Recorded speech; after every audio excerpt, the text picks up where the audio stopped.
咋了？Ama bir tamak aldım. Vişandan. Çetten tamak iskendigine. Yen. Ve yen. Hem yer İngiliz çıkarttı. Aksa çekemem dep.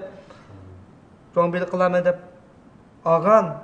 70 köpül evet bese beni jüvtüptü tamakine evetmeyi. Başım.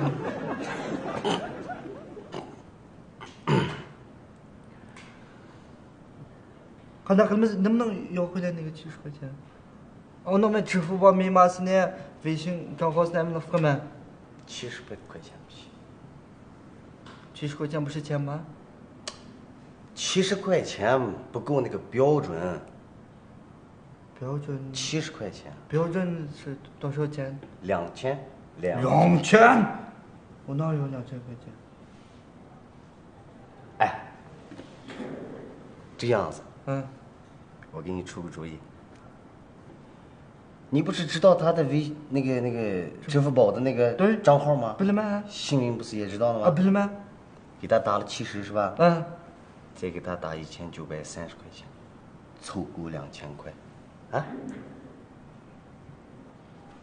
完了以后，我们就可以到公安机关报警。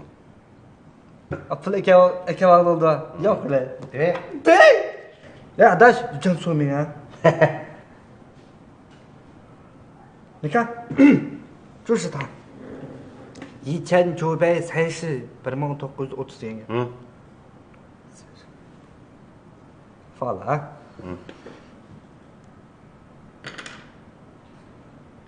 傻逼。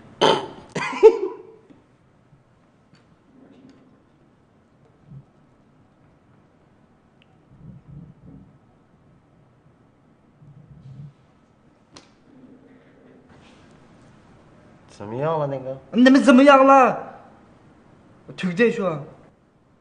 Dedimga 2000 ko'y qilsang arz qiloldi-da. Men uni 2000 ko'y qilsam pul avatib, u menga 1 ko'y pulni qaytarib berib, yana 1999 ko'y qilib qo'ydi pulni.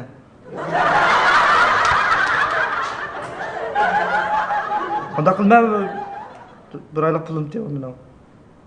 2000块钱不是问题啊，大师。不是问题，我刚没拿我那生活费人的，你们也慢慢知道。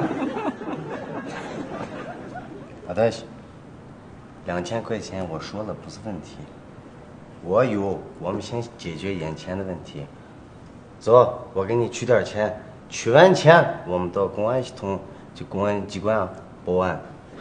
走。哈，哎。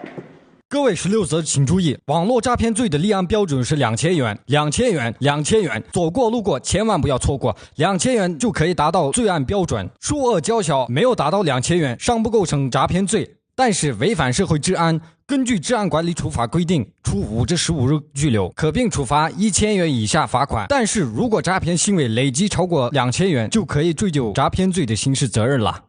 所以呢，各位16则不要在微信里让我们发红包。